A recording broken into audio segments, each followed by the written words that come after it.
Yes, friends, welcome you once again. This is Satish and you are watching my YouTube channel Angrezi Academy. Today we are going to discuss subject verb agreement part third. Okay, हमने जो two parts थे हमारे उनमें काफ़ी अच्छी जो important जो rules हैं उनको हमने अच्छे से एक्सप्लेन किया है, डिस्कस किया है। देखिए, ऐसे तो बहुत सा डीप जो है वो है ये सब्जेक्ट वर्ब एग्रीमेंट का topic, but what is asked in exam, specially जो कंपटीशन एग्जाम है उनमें कैसे क्वेश्चंस जो है वो पुटअप होते हैं, वो चीजें, वो रूल्स, वो एक्सप्लेनेशन विद एग्जांपल्स हमने क्या किए हैं, डिस्कस किए हैं। आज का जो हमारा सेशन होगा उसमें बहुत ही इंपॉर्टेंट चीजें जो हैं स्पेशली जो एग्जाम में पूछी गई हैं उन पर डिस्कस करेंगे। अगर आपका रिक्वायरमेंट रहा, आपकी अगर डिमांड रही तो स्पेशली हम एक क्या करेंगे, प्रैक्टिस सेशन भी करेंगे जिसके अंदर जो एग्जाम्पल्स आए हुए हैं स्पेशली इन जो प्रीवियस जो जितने भी कंपटीशन एग्जाम है उनमें एग्जाम्पल्स जो आए हुए हैं उनका हम एक प्रैक्टिस सेशन रखेंगे। बट तभी करेंगे जब आपकी रिक्वायरमेंट होगी, आपकी डिमांड होगी, आपका डिजायर होगा, आप क्यूरियस होंगे कि yes we want to practice more and more. Okay, तो देखते रहिए हमारा आज का जो सेशन है subject verb agreement part third.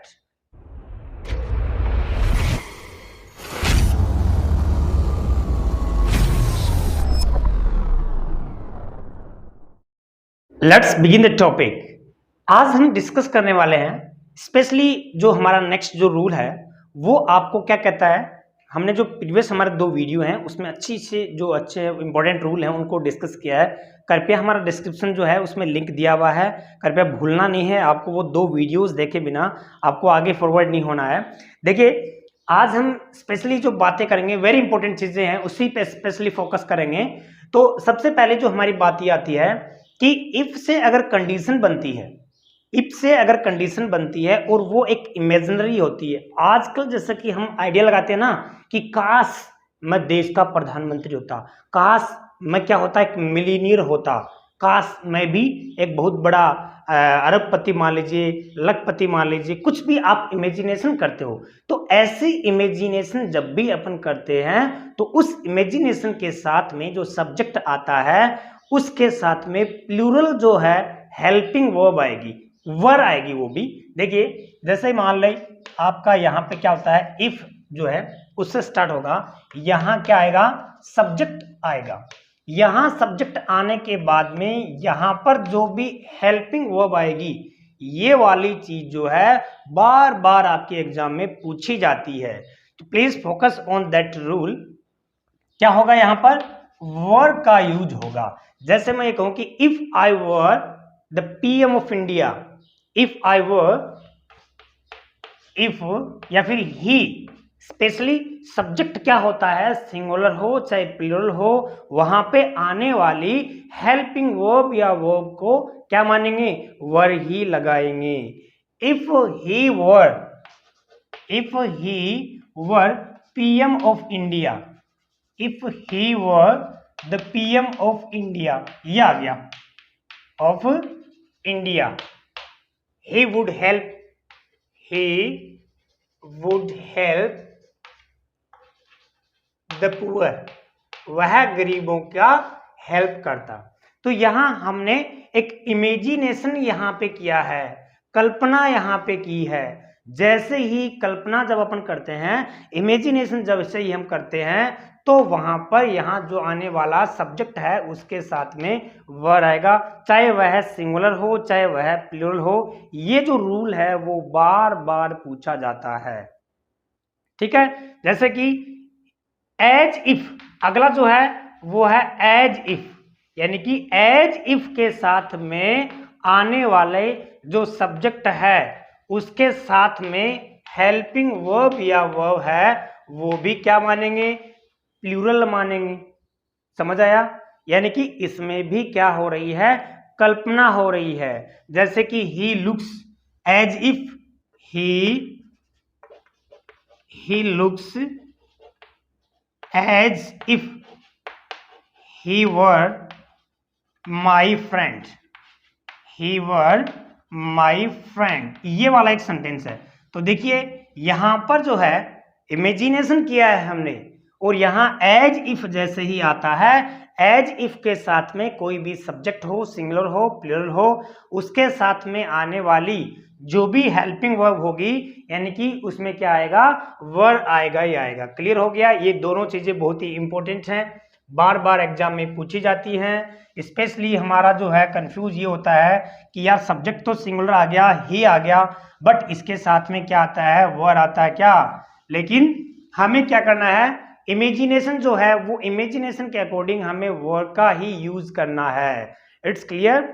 Okay, next आता है, देखिए कुछ ऐसे प्रोनाउन होते हैं जो प्रोनाउन क्या होंगे, जैसे मैं ये कहूं कि everybody, everybody, somebody, everybody, somebody, everyone, someone, ये आ गया someone.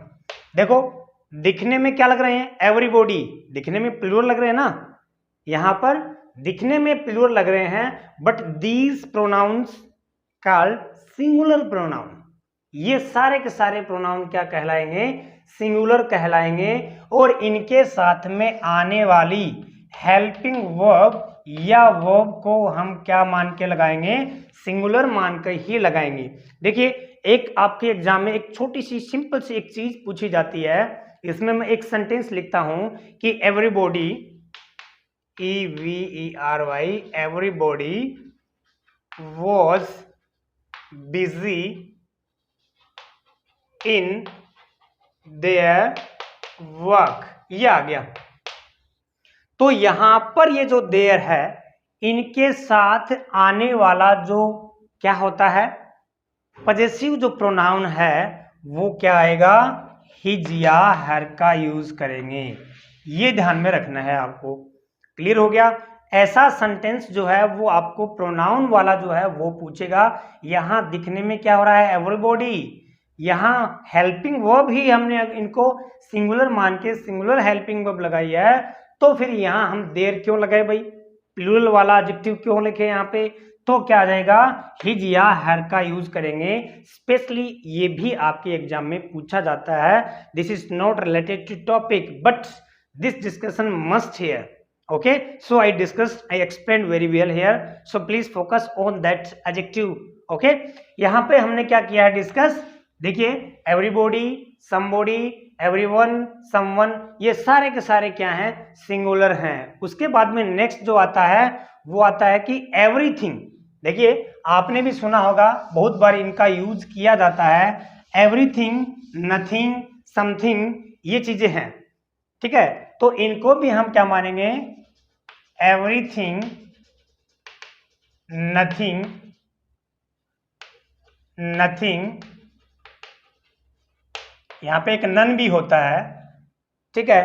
Everything, nothing, something, something, ये सारे के सारे क्या हैं, ये भी सिंगुलर प्रोनाउन हैं, और इनके साथ में आने वाली हेल्पिंग वर्ब या वर्ब को हम क्या मानेंगे, सिंगुलर ही मानेंगे।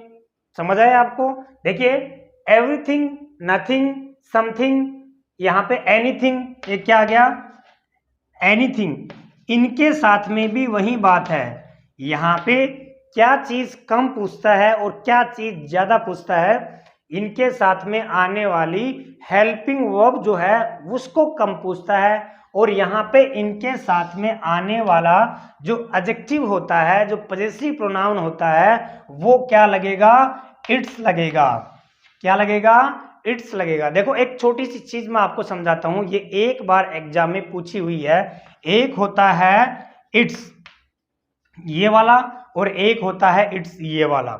हम लोग बहुत बार गलती कर देते हैं, ये वाला होता है, इसका मतलब होता है इट इज, इसका मतलब क्या हो गया भाई, इट इज हो गया।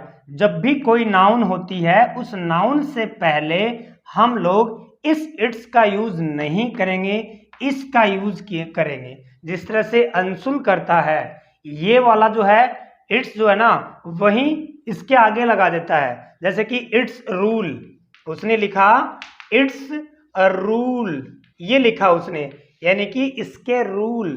तो यहाँ पे ये वाला जो है एस, वो नहीं आएगा। क्या आएगा इसमें, इट्स रूल आएगा, क्योंकि ये क्या है, पजेसिव है। ये ऐसी गलती मत कर देना, बार बार इसमें से पूछे जाते हैं ये, ठीक है। तो एवरीथिंग इज सेटल्ड, यहाँ पे देखिए एक सेंटेंस लिखता हूं मैं, everything is settled, EVERYTHING, everything is, क्या आ गया, हेल्पिंग वर्ब इज आ गई, because this is singular pronoun. Everything is settled at its place, अपने स्थान पे हर चीज क्या है, सेटल है। ओके, तो यहां पे एट इट्स, ये क्या आ गया, इसका प्रोनाउन आया है, समझ आया ना। तो ये बच्चों ये थोड़ा सा ध्यान रखना है, ये सिंपल इसमें से दोनों चीजें पूछी जाती हैं। इसके बाद में नेक्स्ट हमारा जो रूल है वो देखिए, कुछ आपके सामने मैंने वर्ड्स लिखे हैं, 1/3 ऑफ, 1/4 ऑफ, 2/3 ऑफ। इसका कहने का मतलब ये जितने भी वर्ड हैं, 10% ऑफ, यहाँ पे 20% ऑफ, इस तरह से ये जो वर्ड्स हैं इनसे अगर वाक्य स्टार्ट होता है, जब ये सब्जेक्ट का रूप लेते हैं, तो इनके साथ में अगर अनकाउंटेबल नाउन आती है, कौन सी नाउन, ऐसी नाउन जो क्या है, अनकाउंटेबल है, that can not be counted. Okay, तो यहां पे आने वाली जो वर्ब है वो क्या मानेंगे, उसको सिंगुलर मानेंगे, यानी कि जो वर्ब आएगी वो सिंगुलर वर्ब आएगी, ठीक है। जैसे मैं सेंटेंस लिखूं कि 1/3 ऑफ मनी, ठीक है, 1/4 ऑफ वाटर, यहाँ पे 2/3 ऑफ, यहाँ पे मैं बोलूं यहाँ पे नॉलेज, इस तरह से। तो नॉलेज है, मनी है, वाटर है, that we can not count, समझ आया आपको। जैसे मैं एक सेंटेंस यहां आपके सामने लिखता हूं कि 1/3 of water has been spent, यहां पे स्पेंट कर दिया गया, उसको खर्च कर दिया गया। पानी है, उसका 1/3 भाग है वो खर्च हो गया है, समझ आया आपको। तो अगर नाउन है, काउंटेबल है, अरे लिख रहे हो ना आप, नोट्स बना रहे हो ना, उसको प्रिपेयर कर लो अच्छे से, बिकॉज ये जो रूल्स हैं ये ऐसा कोई भी कंपटीशन एग्जाम नहीं है जिनमें पूछे नहीं जाते हैं। So please be aware. यहां पे क्या बोला मैंने कि नाउन अगर अनकाउंटेबल है तो वहां पे हेल्पिंग वर्ब भी क्या आएगी, अनकाउंटेबल आएगी, जिस तरह से मैंने यहाँ पे लिखा है। और अगर नाउन यहाँ पे काउंटेबल आ गई तो वह काउंटेबल नाउन होगी, वह काउंटेबल नाउन क्या होगी, प्लूरल होगी। और हेल्पिंग वर्ब या वर्ब को भी हम क्या मान के लगाएंगे, प्लूरल मान के लगाएंगे। जैसे मैं यहां पे लिखूं, इसी को लिखूं मैं कि 10% ऑफ स्टूडेंट्स, यहां मैंने एक सेंटेंस बनाया, 10% ऑफ स्टूडेंट्स आर इंक्रीजिंग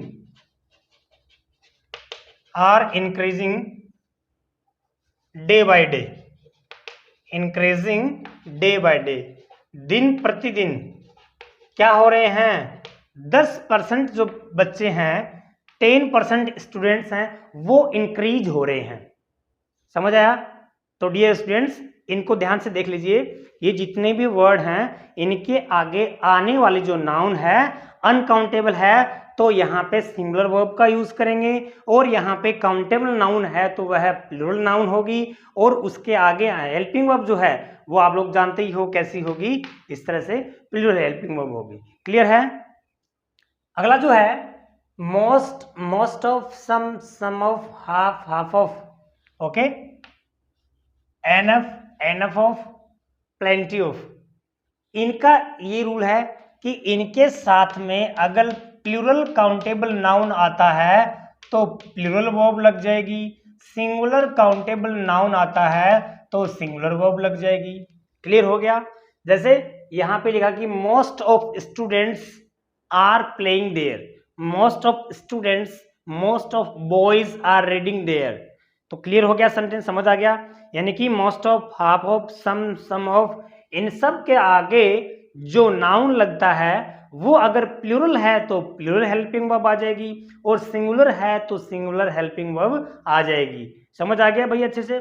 उसके बाद में क्या रहा है, द परसेंटेज ऑफ, यहाँ पे जो नाउन है वो दो जो टाइप्स होते हैं नाउन के, सिंगुलर और प्लूरल दोनों ही आएंगे, यानी कि प्लूरल काउंटेबल नाउन भी आ सकती है और सिंगुलर काउंटेबल नाउन या अनकाउंटेबल नाउन कैसे भी आए, ये वाला आपके एग्जाम में पूछा गया है।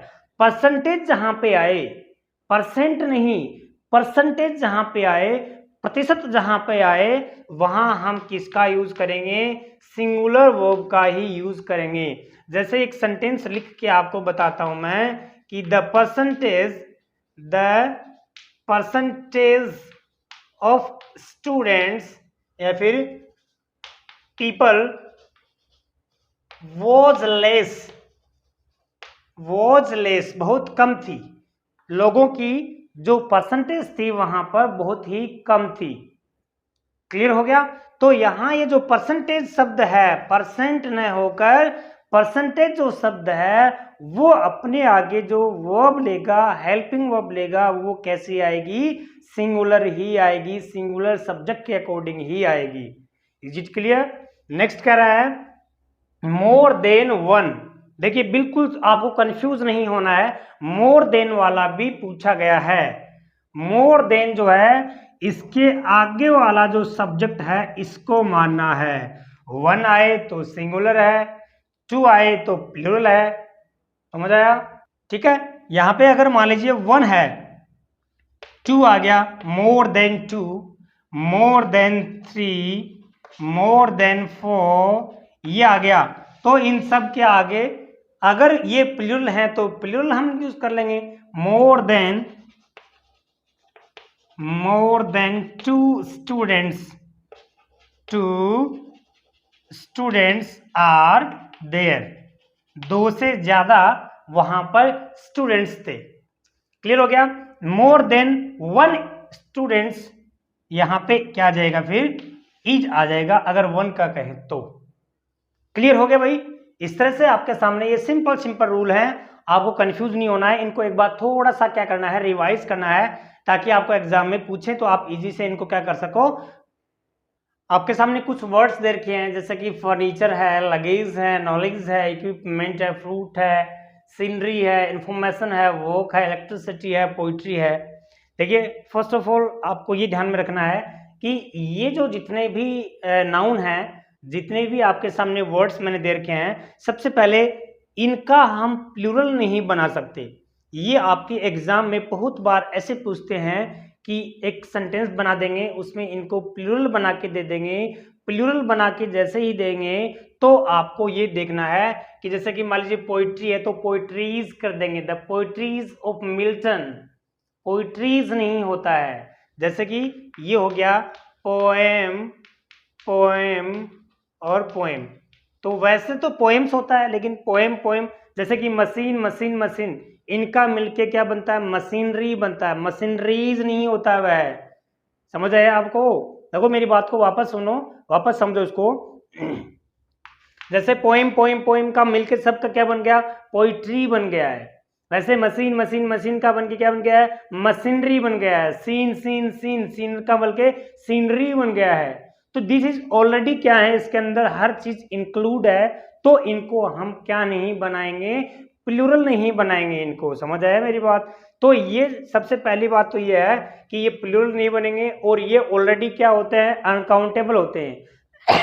ये क्या होते हैं, जैसे कि ये फ्रूट वाली बहुत बार जो ये जो बुक्स वगैरह होती हैं उनमें आता है, जो ऑथेंटिक्स बुक नहीं होती हैं, गाइड वगैरह होती है, स्पेशली जो रीडर वाले होते हैं, जिनको हम बोल रहे हैं एडवाइजर बोल सकते हैं, उनमें क्या होता है, ये प्रिंटेड मैटर होता है, उनमें हम इसको फ्रूट्स लिख देते हैं। तो दिस इज रॉन्ग, फ्रूट्स नहीं होता है, वह फ्रूट ही होता है, because this is not countable noun. तो यहाँ पे क्या हो गया, furniture, luggage, knowledge, equipment, fruit, ये सब के सब अनकाउंटेबल हैं। तो इनके साथ में आने वाली हेल्पिंग वर्ब या वर्ब को हम क्या मान के लगाएंगे, सिंगुलर मान के लगाएंगे। जैसे मैं एक छोटा सा सेंटेंस यहीं से लिखूं कि द सीनरी ऑफ कश्मीर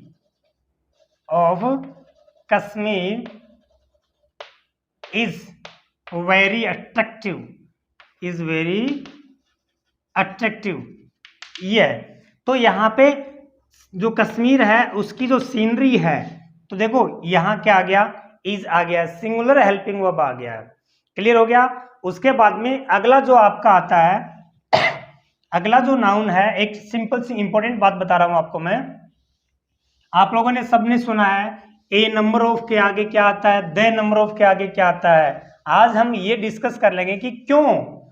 आपको कई बार बुक्स में लिखा हुआ मिलेगा कि ए नंबर ऑफ है। यहाँ पे देखिए, सबसे पहले तो आपको ये ध्यान रखना है कि ANUMBER, ए नंबर ऑफ, इसके आगे इसके आगे जो नाउन आएगी, यहाँ पे प्लूरल नाउन आएगी, और यहाँ पे हेल्पिंग वर्ब या वर्ब जो है वो क्या मान के लगाएंगे, प्लूरल मान के लगाएंगे। क्योंकि ए नंबर ऑफ का मतलब क्या हो गया, ए लॉट ऑफ हो गया। ए लॉट ऑफ का मतलब क्या हो गया, ए ग्रेट डील ऑफ हो गया। ए ग्रेट डील ऑफ का मतलब क्या हो गया, ए गुड डील ऑफ हो गया। यानी कि कोई भी चीज का बहुत संख्या में ज्यादा होना, संख्या में ज्यादा होने का मतलब ऑलरेडी प्लूरल हो गया भाई। तो यहाँ पे ए नंबर ऑफ जो है ए लॉट ऑफ है, ए ग्रेट डील ऑफ है, ठीक है। तो यहां पर इनके साथ में जो नाउन आएगा, ए lot of people, A lot of students, A lot of persons, ठीक है। तो यहां पे हेल्पिंग वर्ब या वर्ब भी क्या मान के लगाएंगे, प्लूरल मान के लगाएंगे। A lot of students were there, a lot of persons were gathered there, ठीक है। तो इस तरह से हम लोग क्या करेंगे, प्लूरल जो है हेल्पिंग वर्ब या मेन वर्ब जो है वो इनके साथ में यूज करेंगे। उसके बाद में नेक्स्ट क्या आता है, the number of, the number of. तो द नंबर ऑफ के बाद में हम यहाँ पे हेल्पिंग वर्ब या वर्ब जो है वो क्या मान के लगाएंगे, सिंगुलर मान के लगाएंगे। अब क्यों लगाएंगे ये देखना, ये तो क्या हो गया है भाई, ग्रुप हो गया, और ग्रुप हो गया तो वो संख्या में ज्यादा बता रहा है, ज्यादा बता रहा है तो ऑलरेडी प्लूरल हो गया। यहाँ पे कह रहा है कि द, तो द आर्टिकल का यूज कब किया जाता है, जब कोई चीज डेफिनेट हो। तो ये कह रहा है कि मान लीजिए ये नंबर है आपकी, मैं यहाँ पे लिखूं 1 2 3 4 5 6 7 8, तो ये कहूं कि the number of, the number of का मतलब क्या हो गया कि उन जितने भी नंबर हैं उनमें से वह एक, समझ आया, उनमें से वह एक डेफिनेट हो गया। द नंबर ऑफ, किसी न किसी डेफिनेट नंबर की बात कर रहा है, और नंबर की बात कर रहा है तो वहां पे हेल्पिंग वर्ब या वर्ब जो है वो क्या मान के लगाएंगे, सिंगुलर मान के लगाएंगे। क्लियर हो गया। उसके बाद में देखिए एक चीज जो है इंपॉर्टेंट जो है वो मैं डिस्कस करना चाहूंगा कि जब कोई दो नाउन एंड से जुड़े, देखिए वैसे हमारी ये चीजें हो गई थी हमारे पार्ट 1 में, हमारे पार्ट 1 जो था उसमें हो गई थी। तो उसमें एक चीज और बता रहा हूं मैं कि a white and black cat is sitting there, is sitting there, ये है, ठीक है। तो यहां पे एंड से जुड़ गया, ये कई बार आपको बहुत ही कंफ्यूज क्रिएट करती है चीजें। देखिए ए वाइट एंड ब्लैक, इसका मतलब ये हो गया कि वो जो कैट है वो जो कैट है, यहाँ पे आने वाला जो नाउन है वह क्या है, दोनों का कलर मिक्स है, वह ब्लैक भी है और वह वाइट भी है और वह ब्लैक भी है, ठीक है। बट यही सेंटेंस अगर इस तरह से किया जाए कि a white and a black cat, ठीक है, a white and a black cat, फिर यहां पे आर सिटिंग देयर, फिर क्या आ जाएगा, वहां पे प्लूरल हेल्पिंग वर्ब का यूज करेंगे। समझ आया आपको भाई, ध्यान ये रखना है यहां दोनों जगह है, अगर आर्टिकल का यूज किया जाए तब तो हम उसको प्लूरल मानेंगे नाउन को, एक जगह ही यूज किया जाए तो हम उसको क्या मानेंगे, सिंगुलर मानेंगे। उसके बाद में क्या आता है, हमने डिस्कस कर लिया था कि मैंने के बाद में यहां क्या आएगा, प्लूरल नाउन आएगी, हेल्पिंग वर्ब या मैन वर्ब भी प्लूरल आएगी। लेकिन यहाँ एक और है कि मैनी ए भी होता है, मैनी ए या एन, ये भी क्या गया यहाँ पे, मैनी ए या मैनी एन जो है, वहां मैनी के आगे तो क्या लग गया भाई, प्लूरल नाउन आ गया। बट मैनी ए या मैनी एन जो है वो अपने आगे नाउन भी सिंगुलर लेगा और हेल्पिंग वर्ब या वर्ब भी क्या लेगा, सिंगुलर लेगा। जैसे many a boy, many a boy is present there, is present there, ये हो गया। तो यहाँ पर हमारी जो हेल्पिंग वर्ब है, मैन वर्ब है, वो क्या आ सकती है, सिंगुलर मान के आ सकती है। क्लियर हो गया। इस तरह से मैंने बहुत ही जो इम्पोर्टेंट रूल्स जो हैं वो मैंने आपको समझाए हैं। हमारे 3 पार्ट हुए हैं सब्जेक्ट वर्ब एग्रीमेंट का। इस तरह से आपको तीनों पार्ट देखना है, उनके नोट्स तैयार कर लेना है, उनको प्रिपेयर कर लेना है अच्छे से, उनमें से एक क्वेश्चन भी बाहर नहीं आएगा। अब हमारा जो नेक्स्ट कभी भी होगा, व्हेनेवर यू वांट, जब भी आप कमेंट करके कहोगे कि प्रैक्टिस सेशन भी आना चाहिए, तो हम एक दिन क्या करेंगे, प्रैक्टिस सेशन रखेंगे और उन प्रैक्टिस सेशन को क्या करेंगे, जो एग्जाम में आए हुए हैं उनका मेरे पास कलेक्शन है, बुक्स में मैंने नोट्स बना के रखे हैं और बुक्स में नोट्स बना के रखे हैं, तो वो मैं आपको क्या कर सकता हूं, उसका हमारा एक पूरा का पूरा हमारा क्या होगा, जो देखिए ये हमारी बुक्स है, उस बुक्स में नोटबुक है और इस नोटबुक में मैंने मेरा पूरा का पूरा हैंड रिटन नोट्स बना के रखे हैं, जितने भी हर ग्रामेटिकल जो टॉपिक है उसके प्रैक्टिस जितने भी हैं, पेपर जितने भी आए हुए हैं, बिकॉज रिपीट तो होंगे ही होंगे भैया, कहीं ना कहीं तो वैसे नहीं होंगे तो कुछ ना कुछ नाम है वो हो जाएगा। बट ध्यान ये रखना है, मुझे जो है ना, I am waiting for your response. अगर आप रिस्पॉन्स दोगे तो हम प्रैक्टिस सेशन रखेंगे, ठीक है, नहीं तो फिर चल रहा है, कोई बात नहीं। ऑल द बेस्ट, देखते रहिए और ईश्वर से यही है कि आप देख के जल्द से जल्द नौकरी लगो। Thanks for watching.